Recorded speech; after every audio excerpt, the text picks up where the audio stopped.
Present by Vikas Films.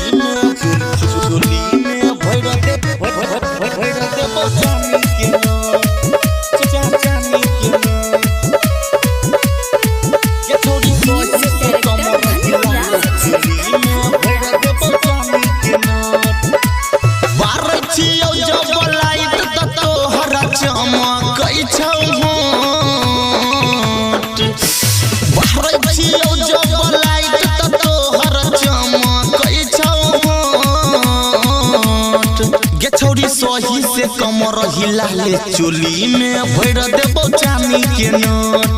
ये छोड़ी सही से कमर हिला ले चोली में भर देबो चांदी के नोट।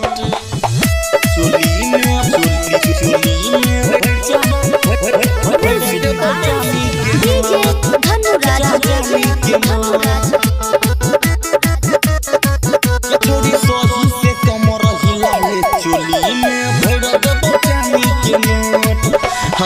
नाच छोड़ी तू अपना धुन में कर नहीं शरम गे।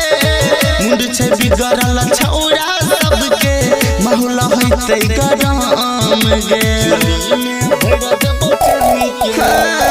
नाच छोड़ी तू अपना धुन में कर नहीं शरम गे।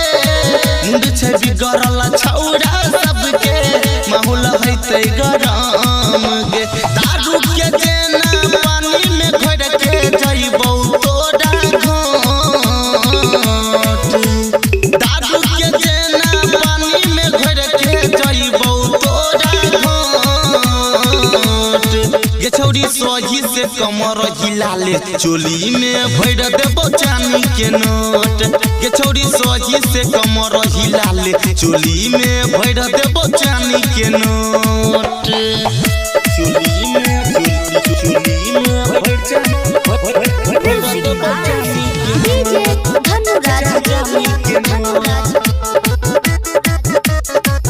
थोड़ी सही से कमर हिला ले चोली में भर देबो चांदी के नोट। हाँ सुभाष दीवाना के गाना पे छौरी नाचे पर तो भर डाट गे।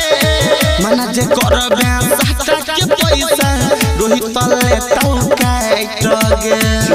सुन छिना हे गई सुभाष दीवाना के गाना पे छौरी नाचे पर तो भर डाट गे।